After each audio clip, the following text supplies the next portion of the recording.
My name is Erzsebet Strausz. I teach international relations. I also practice meditation and creative writing as a form of self-discovery and also self-reflection. I'm interested in anything that helps us grow and expand in our abilities to sense and make sense as human beings. I'm also very much interested in cultivating resourcefulness in everyday life so that we can bring a little more wisdom and insight into every moment that we experience on this planet. I also love connecting with nature, being in nature, walking, which is also for me a form of research, a form of meditation, relaxation.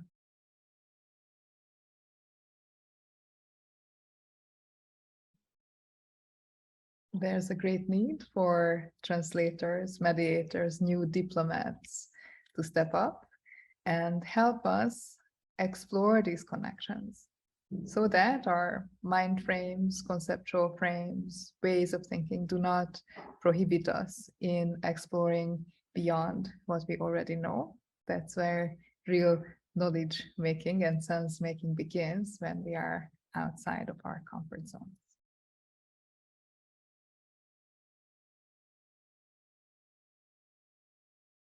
So why and how do transformational approaches matter?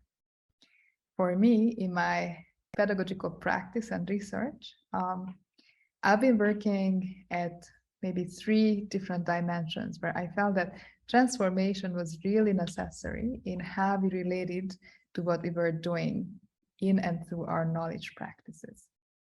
The first 2 considerations come from within pedagogical practice.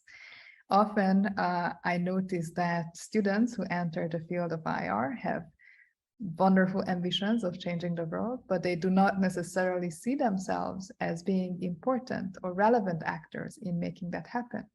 So often our gaze within international relations is directed towards international organizations, formal diplomacy, and ourselves as being part of everyday life, and also as actors, living beings who can make a difference in the here and now, is often neglected. So first of all, I felt that transformation was really needed in how we approach knowledge. So knowledge is not something which is generated elsewhere. It is something which is emerging perhaps as acts of knowing, as realizations, and as understanding, as slow forms of making sense, working things out in ourselves in the first place.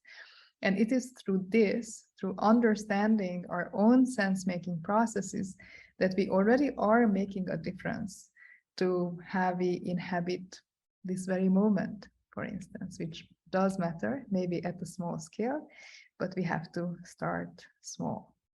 The other dimension related to how we write and read within international relations. Because of the colonial architecture of knowledge production, which is very much present in this discipline as well, there is a certain relationship to what would be described as objects of knowledge as being separate from the researcher, being separate from the researcher's life, and also being there for extraction, so that we can obtain information of some kind from that phenomena, from that object of knowledge, which are most of the time people just like us. So the second dimension of a transformational approach was needed for me in cultivating this awareness that whoever we are writing about are human beings just like us. So it is very important how we direct our theorizing or writing towards others. I mean, do we lessen the already existing separation, or do we perhaps entrench that even more, which would be something undesirable for research, in my point of view, at least. So I've been asking, how can we read and write in a way that more connection would be created rather than objectification and separation with whatever we may be looking at through scholarship.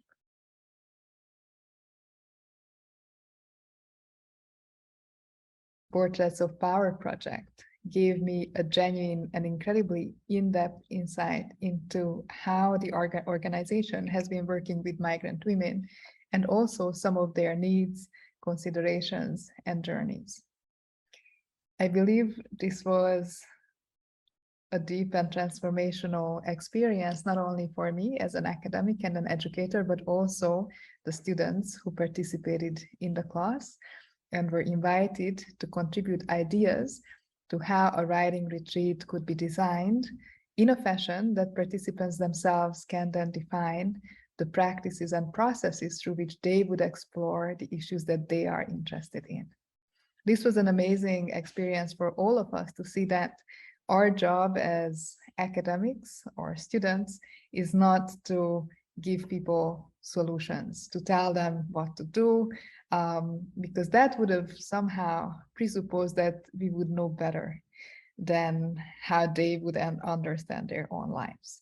What was particularly empowering for all of us is that we were invited to offer thoughts, ideas on the basis of some real life encounter with the stakeholders, the participants themselves, and seeks translation between their collaborators and us, students and academics within IR, was absolutely invaluable because two groups of people were able to meet who would otherwise not have had this direct connection.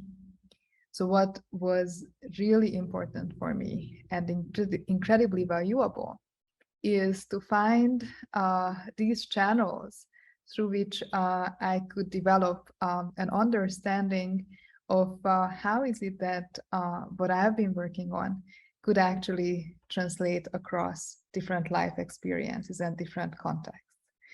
I would never have thought that, for instance, some of the creative modalities that we did in class, some of our conversations, also some of the incredible resourcefulness that students demonstrated in the process, that would be part of an academic journey, as this collaboration was embedded within an academic course.